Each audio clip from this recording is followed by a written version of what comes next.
Hello and welcome to the I Am Woman project, where every week we have deep, thought-provoking and interesting conversations with thought leaders, change instigators, rule breakers and creative minds who think differently, sparking creativity and inspiration. Our special guests on our show cover a variety of topics just for you, and they share their personal stories to inspire, motivate and empower you, our listener. The I Am Woman podcast is produced for your enjoyment, and show notes are found at www.catherineplano.com. Come back often and feel free to add the podcast to your favourite RSS feed or iTunes. All links are in the show notes. Now let's get into the show.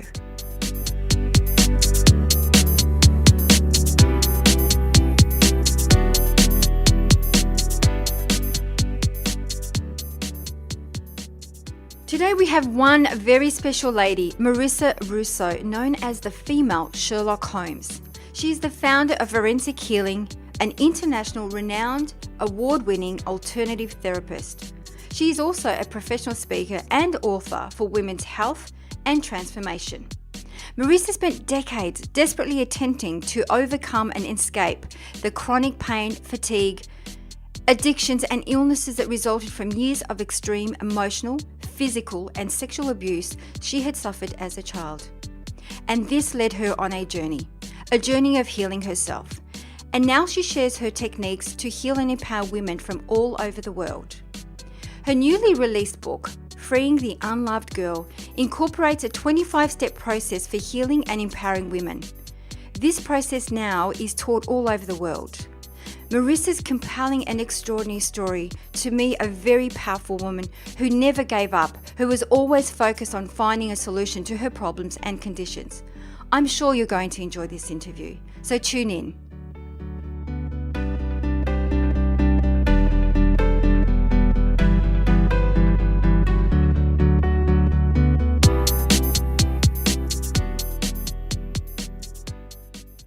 Marisa Russo, welcome to I Am Woman project. Thanks, Catherine. It's great to be here. So we were just having a bit of a chat in regards to what you do, forensic healing. So I'm sure our listeners would love to hear, what exactly is that? Well, forensic healing is a mixture of science and intuition, of finding the who, what, when and why answers as to why you have a condition or why you're in a situation that you're in. So we combine both and we become like the detective of your life, because everything is based on energy. So, and you're an accumulation of your past. So we'll look at significant times in your life that has affected you or caused imprints or conditioning to keep repeating patterns and situations that you have in your current life, or to, make you unwell, stress you. So when you're talking about imprints, are you talking about imprints, sort of unconscious imprints? Yeah, well, I'll find that the most significant things that affect us are childhood. So you come into this life, and I say like with a clean slate, which means that whatever you learn in childhood, it becomes your belief systems. It becomes what you think life is. So if you have a great childhood and a great life, and you have a lot of money, it seems to be the conditioning that that's how life is. So, but unfortunately for a lot of people, it's not that way, and they get conditioned that, maybe, the parents say, look, we can't afford this, you've got to, or don't be greedy, don't want too much. That conditions people to then have issues with finances in adulthood. So I'm sort of looking at what's said to you, what's done to you. And when you look at your parents, you think that they're your role models. And then it's all an unconscious thing, but we make it more conscious when you're trying to sort out why you're in the mess you're in. That's really interesting. So how would you do that? So for example, I'm just using myself as an example as you're talking through it. How could I remember? Because I know that sometimes our brain represses information. So Yes. if it's unconscious, how do we bring it to the conscious? How do you bring that forward so that you do remember?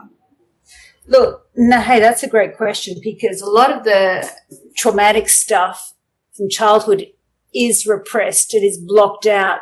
And it's done so that a child can survive the trauma, because it's all too much. And that was actually part of my childhood, because I was sexually abused by my father. And it's quite common that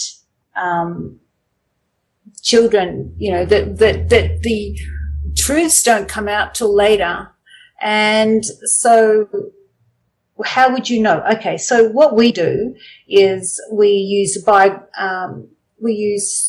not just intuition, but we use biofeedback, which is, in energy healing, it can be called kinesiology. But look, we all do it because our bodies don't lie, Catherine. It's like when you feel your body's telling you something every minute of the day, you can feel really great about something, and then that draws you into it. Or if something doesn't feel right, you are actually pulling away. So we teach people to become very attuned to what they're feeling, because your feelings are telling you something. We've all had that gut feeling. So my body is very attuned because I've had to connect more and to do what I do. And so that I can actually find an age in your life and go, hey, well, you name something, and then I'll go to a childhood age that'll say, look, well, what happened around, say, age 8? And you might go, oh, well, my parents divorced or something like that. And then, I miss my father and all this stress occurred. And then I will say, well, that is the block that you've got now on why you don't perhaps move forward, or why whatever's happening. It's like we ask a question, and then using biofeedback, which is, I call an energy shift, in energy healing. But doctors use it when they check your pulse rate and they check your heart rate and they look at your blood. There's lots of different biofeedbacks. So it can be very subtle for some people, but for me, it's quite clear because I do this as a job. So I'm very attuned to it. I love it. And I actually go to a kinesiologist, and I've had that exact experience where she'll be tapping, like just using muscle testing, Right. and obviously communicating with my body or my unconscious mind, and then, tapping into, well, what happened at this age or what happened at that age. And I have to admit that there were a couple of times where I couldn't actually really connect with anything. Yes. But it was that was that block that was not allowing me to move forward, and therefore, so she shifted that energy through sound, like she'd use sound healing. Okay. So how do you shift the energy? So once you've identified the block, that's where it is. How do you actually then shift the energy? Okay, so once I identify it, I have 90 plus healing pathways to choose from. So that's what forensic healing is based on. So it might be, sometimes there could be a curse. And a lot of people, believe in curses because actually their whole traditions are based on it. Their families might, have rituals that they do. And those that don't believe in it, all you need is a lot of jealousy and a lot of anger, because with jealousy, it's like, I'm jealous of what you've got, and the more you succeed, the worse I feel, so I want to stop you. So that if there's a lot of energy on those feelings, it can literally block you from succeeding. So I can test to see, okay, so what's going on here? Is it perhaps a soul fragment that's gone missing? Because in trauma and stress, we lose parts of ourselves. And I also look at past lives, because our souls are eternal. So then it'll tell me what exactly that's needed to then heal whatever's going on. And that, again, is through, through the biofeedback but I've done this for so long now, I actually don't even barely need to use biofeedback. It becomes just science to me. I'm like, okay, you feel like this, you feel like there's something missing, you feel like you're not whole. Automatically I'm going, oh, well, you've lost part of your soul fragment, you've lost part of you. So therefore you need part of that brought back. And it becomes very logical to me. After a while, everything is quite logical, and the, airy fairy stuff's gone. So how do you then I love it. So obviously you're intuitive, very intuitive to be able to identify and not having to use any tools. So how do you Bring it back. Bring it back. Well, I have like, there'll be a healing pathway that might then say I access certain words. I use certain words that say I'm going to go to the root of where the power comes from or the energy originates from. But then I'll just say, because it's sort of like it's set up in an environment where there's an opening of the case. So we have to, when I'm doing a forensic healing session, I open the case. So I say things like I'm a conduit for healing and I call in enlightened beings. So there's this setup happening. So already becomes this very spiritual experience. And then I will say, I'm going to ask the shamanic healers, shamans are known to bring back soul fragments. That's what, they're renowned for doing things like that. So I'll call upon them and then I shall ask for those fragments to come back and then what would happen is I'll already find out an age that when the stress and the trauma occurred for you to lose part of that fragment. So it's about getting all the details. So when you actually start specifying details, then it becomes a really sort of intensified healing and the energy is targeted for that, whatever I'm asking for to happen. So I think that's why forensic healing is actually quite powerful, because it's like it's in the detail. Once you get detail of finding the who, what, when and why, and you target the energy to it, it's like the truth sets you free. You've already started the healing.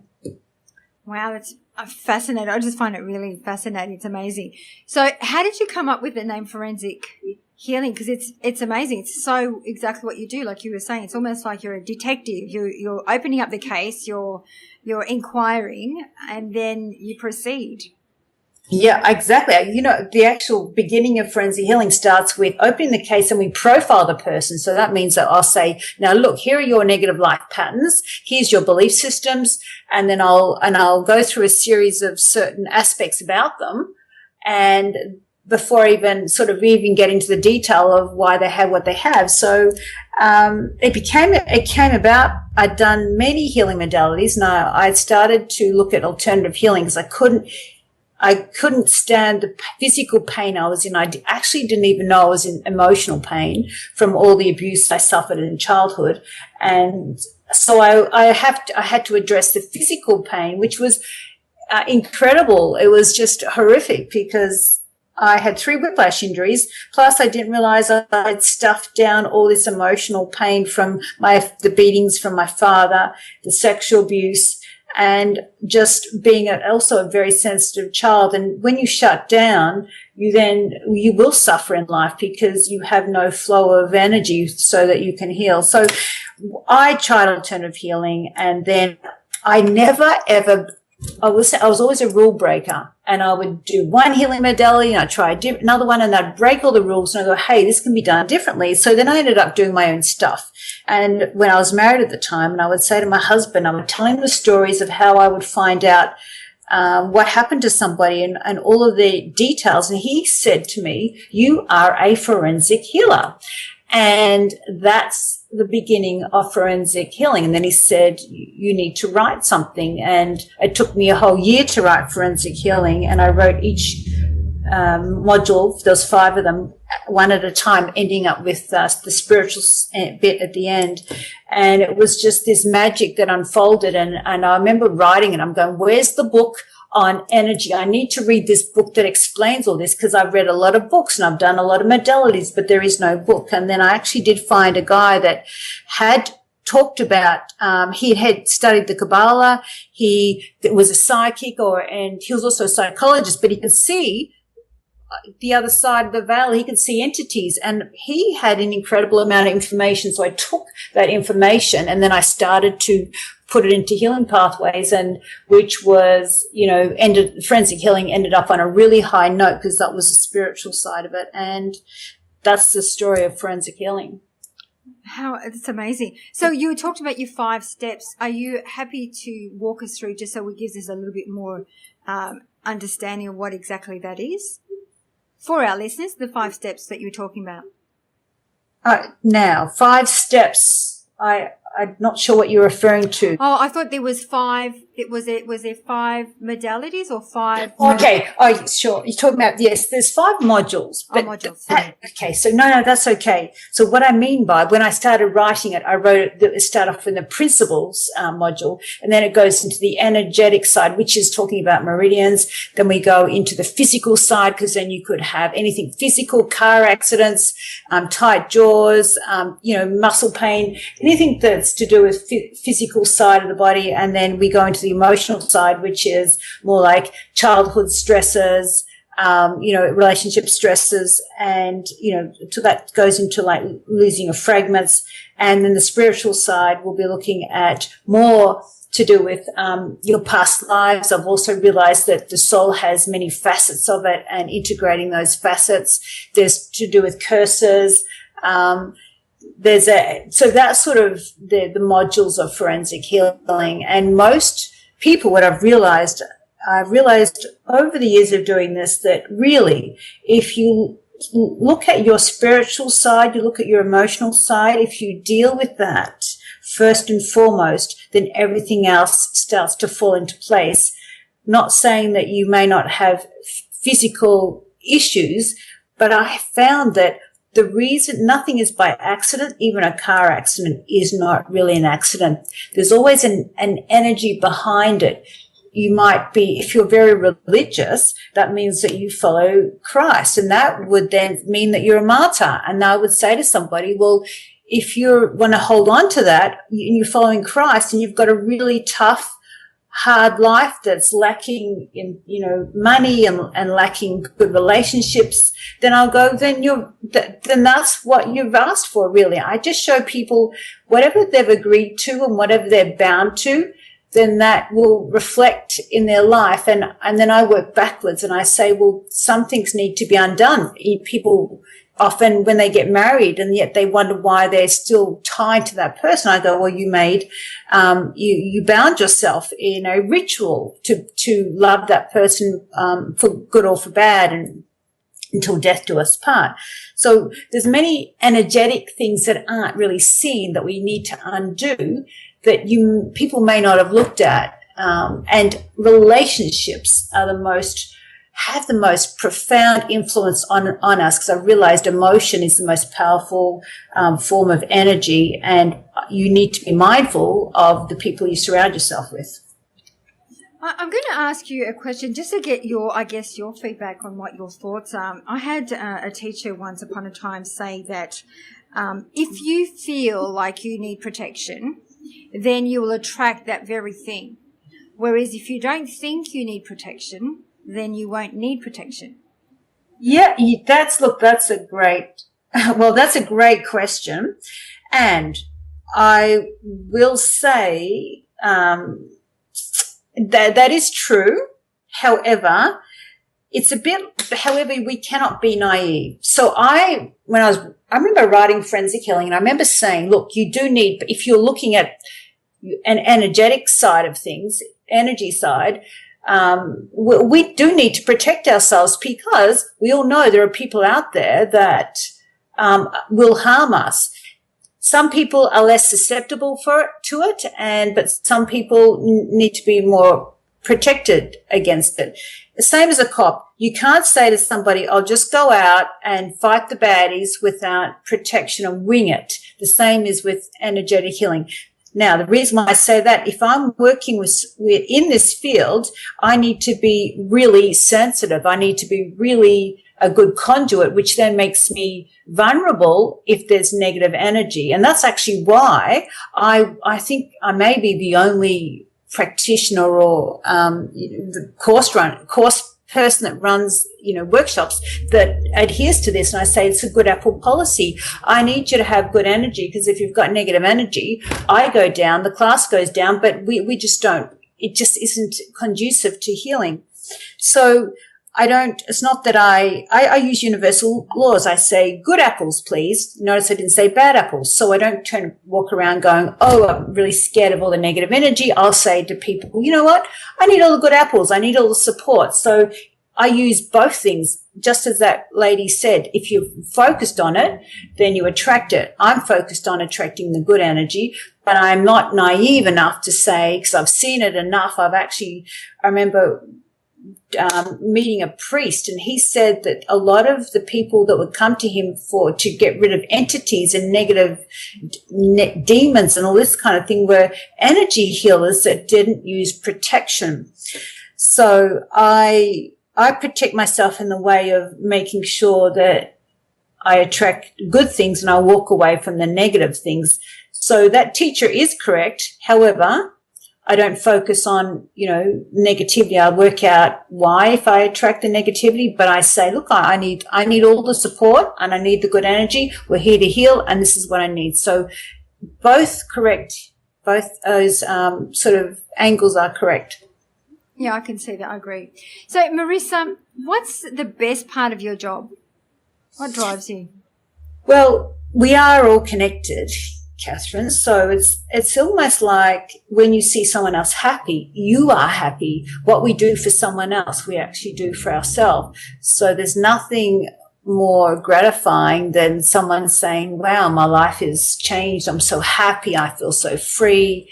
And it just brings joy. So I think the best part is, first of all, changing my own life, because I think that as a practitioner, I need to work on myself. So it's a continual journey for myself. So I work on myself, freeing myself from such a prison that I was living in, and then assisting others to do the same. And it's just nice to see people happy. And it's nice that women are empowered, because my mission in life is to assist with bringing back humanity. And women are known for their compassion, and I want them to lead more. And then when they lead more, they're part of the decision making, and then they're kinder to the planet. Well, it sounds like you're doing that very thing, empowering and healing women. Mm. So, Marisa, with the benefit of hindsight, what would you have done differently in your life or career? Oh, that's okay. Hindsight, I think I would have, yes, this is one that I teach women a lot. It's something that takes years to learn. And I would say to them and to myself to not worry about others, to stop trying to please everyone else first. Because when you're pleasing everyone else first, you're actually ignoring the subtle, your intuition. You're ignoring the messages that you need to know, to get or know to progress yourself, and catering to everyone else. And if other people have other agendas, then you get knocked down, which is sort of what's happened to me. And I see that with a lot of women. They ignore their own needs and they continually try and please others. And I would say that is something I would tell myself to get that lesson quicker, faster. I know it now, but that's probably the biggest message. Oh, beautiful. And yeah, I think we can all relate to that. As you're saying, I can relate to that myself. Yes. I think it's almost like, I used to say women are born mothers, even if they're not mothers. They're just caretakers. They just love looking after people and tend to leave themselves out. They do. And, and I realized why. And that's because a lot of them they lack self-worth. They don't feel as equal. And therefore to find self-worth, which is part of why I would do it, and I see it in a lot of other women, is like, see, I am worthy by giving more. It's sort of trying to prove your worth, because you're always trying to prove it out in society, so that by giving more is then telling them that, yes, I am okay. And it's just an easy way to be manipulated. So what would be, so obviously that's an internal thing. So I think that sometimes when women are having those self-doubts or those thoughts of, I'm not good enough or I can't do that, how would you recommend that? What would be something that they could do to change those thoughts or beliefs or limiting decisions that they've made? Yeah, well, it's actually, I say be much more aware. See, once you start getting connected, once you start realizing, and it can take a lot of healing to get connected, because you don't even know that you're not whole. You don't know that you're not really present. But it's about deciding that you need to feel connected, so that when you're connected, you're aware of yourself, you're aware of others, And then you're able to then analyze your life, and you'll be able to analyze why you have your issues that you have. You start to say, oh, well, now I can see that I was taught that I wasn't as good as my brother, or I wasn't as worthy, or whatever is happened to you. It's about realizing what's been said to you, what's been done to you has defined you, and then watching what you're saying to yourself. I love the analogy, or I love to say to someone, if I wrote down everything that you said in your head today, what would I be reading? And how, what would that look like? And most women say, well, not very good. It's a lot of negativity and a lot of self-criticism. So I go, well, you need to discipline yourself to say to yourself things that are supporting yourself. Be your best friend, but really watch what you keep conditioning yourself by what you're saying to yourself. Wow, great advice. Thank you. So what is the greatest lesson that you have ever learned? Wow. Well, oh, good. Okay. That we actually have the power within us. See, I was brought up Catholic, and then I was a Mormon for, I think, about 18 years. And I always thought the power was in someone else. Now I've recognized that I actually have all the power within me to create exactly what I want to create and attract. And not saying that, like, the power within me, which means I need to then feel what I want. I need to then focus on what I want. Other people around me will then be attracted to me to help me achieve and get to where I need to get to. So the power is actually within me to heal myself, to progress myself, to become the best me. So that would probably be the biggest lesson that I learned, because I was always like praying to Jesus or praying to God to say, help me out of this hell. And it didn't get me out of the hell. And then there was a series of events that then I left the church, and then I ended up doing kinesiology. And that talks about you have the power within you. So that's probably the biggest lesson. Well, that would have been a massive transformation. So you were very external focused, trying to, create these shifts internally, when you've had to do almost like a 360, go internal to actually fix those things that you wanted to fix. Yeah, it's kind of crazy. I wrote about this in my book. I was actually, when I was on Anthony Robbins' seminar, and he sent us out at night to hold candles. And I think it was about a couple of thousand of us. I can't remember how many. And we had to chant the words, all I need is within me now. And we said that for like 2 hours. We're just chanting this, all I need is within me now. And I didn't know what that meant. I was still a Mormon at the time, and I was on his course. I couldn't stand sitting down a second longer. It was in Queensland, and my sister said, go see this guy. He's weird and different. Now, that was a kinesiologist. I didn't know what he did, but it transformed me. I knew that was my first step to being open to alternative healing. And that it's interesting. You open yourself up to new events, and then that you need to be open. But that is exactly how it all began. Oh, that's amazing. That sounds like amazing. I mean, amazing experience. So what keeps you up at night? Do you ever worry? I don't now, fortunately. That's so great. But I used to. It's like, because I don't have any stresses anymore. That is like incredible. I was full of stress, and now I don't. So I'm actually not awake at night. I sleep quite well. I have cats. I have my lovely cats, and I sleep so peacefully because I've realized that I know that my life is going to be peaceful. I'm so attuned now to know that when I should stress and when I shouldn't. And I'm the creator of peace. My objective in my life is to have peace. So I've been achieving peace for many years, and I feel like every day it gets better and better. But what used to keep me up at night was my pain, my financial stresses, my relationship stresses, just the turmoil inside me. So I used to have a lot of stress, and everything kept me awake at night. But I will say now, fortunately, which is a great thing to have been able to transition from to that to now really peaceful. I'd like to know how you do that, because you run a very busy schedule, a busy business. And I mean, I know even myself, I get to bed and I lie there for a little while just thinking about my day and reflect on my day. And if it's been a stressful day, I lie there really focusing on where do I feel the stress in my body and just breathe through that pain wherever it is in my body. So what would be some of your tricks that you do?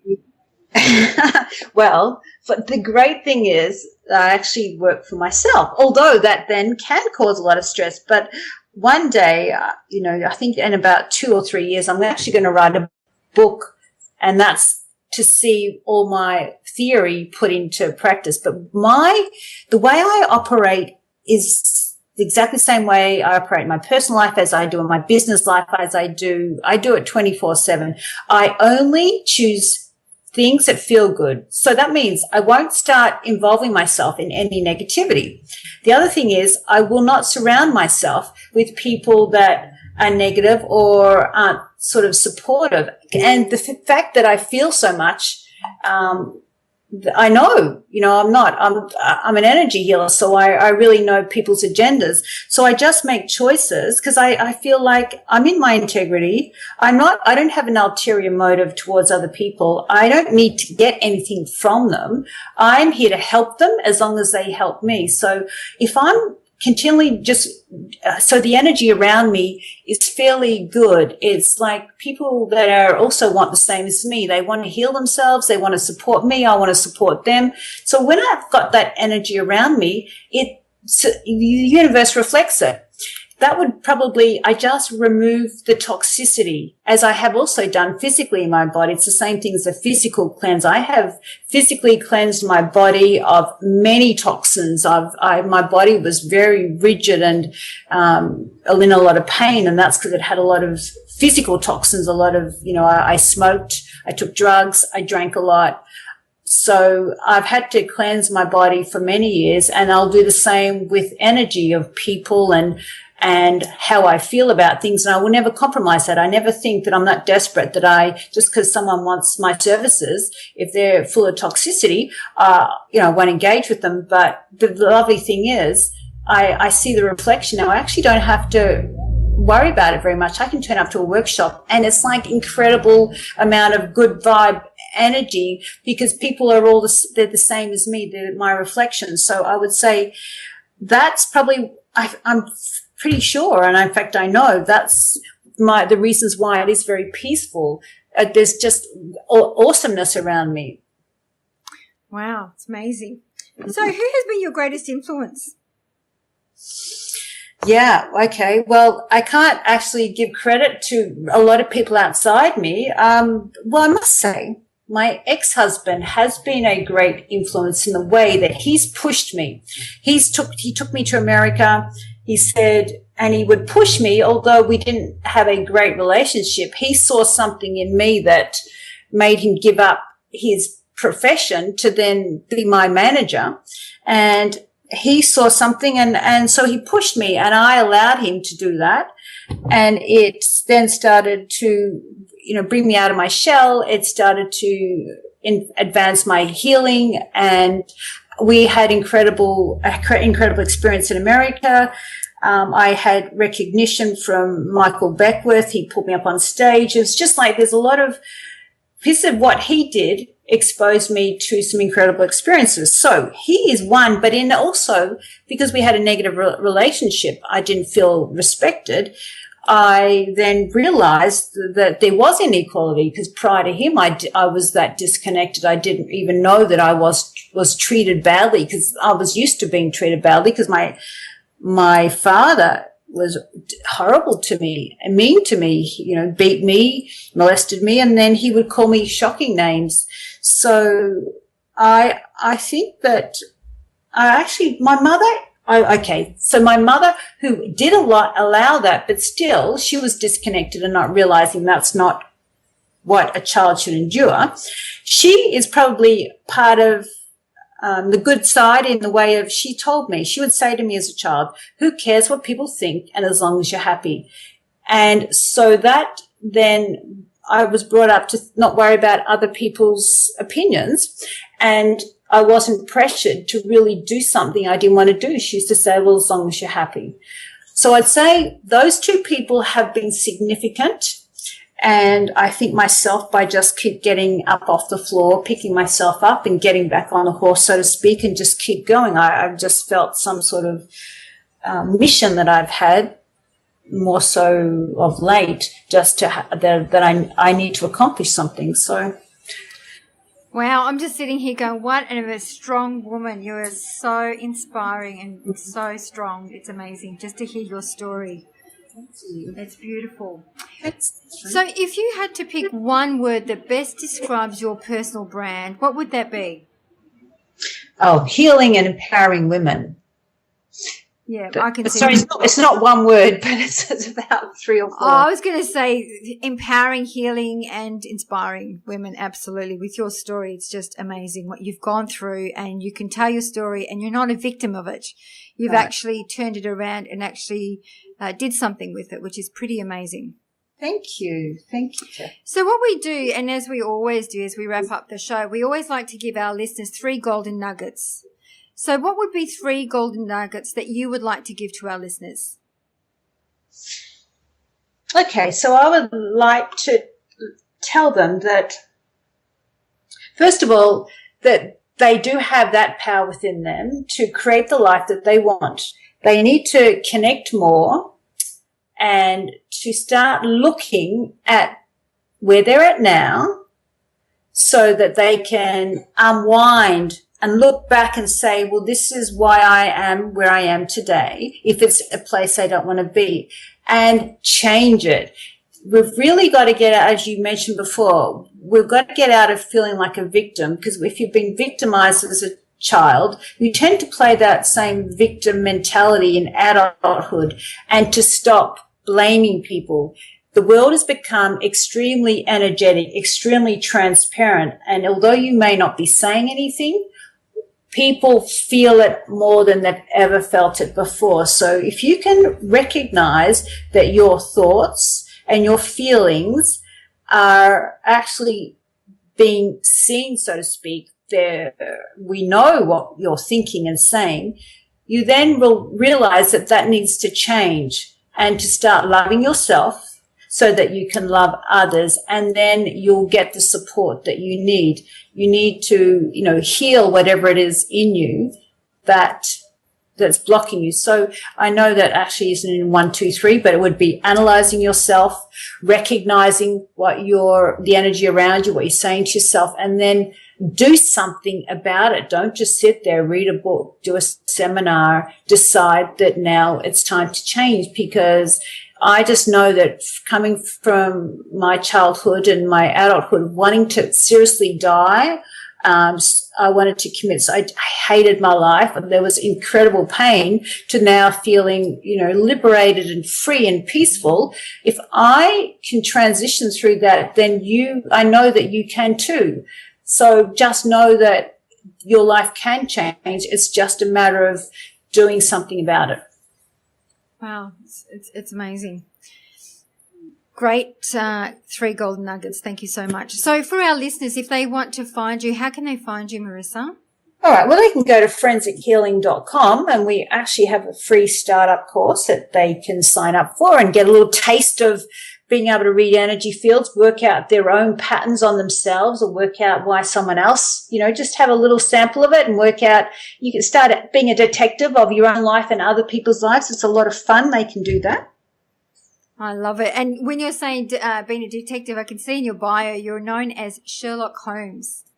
Yes. Yes. There's nothing. It's so it's incredible, because I do hundreds of workshops, and there's not one person that doesn't get on my table that I can't solve why they have what they have. I love it. And because I've done it on myself. I think that every person has to heal themselves first before they think they can help someone else. So we can actually solve our own, we need to, think more and feel more. I love it. So I think I'm going to check out forensic healing myself and do your little short course. So once again, Marisa, thank you so much for your precious time, and thank you for sharing your story. And it's really interesting. I love the whole concept and what you're doing, and you are really helping and empowering a lot of women, which is just wonderful. Lovely. Well, thanks for having me, Catherine. It's been a pleasure. Thank you once again. Thanks, Catherine. That brings us to the end of another episode. I hope you enjoyed the show, as it is my mission to reach out and inspire as many individuals like you. And one of the best ways to help us achieve this goal is by giving us a good review on iTunes. It's easy and it only takes about 10 seconds. If you have any questions or special guests that you would like to hear from, please send us an email to support@catherineplano.com.au and we will get right back to you.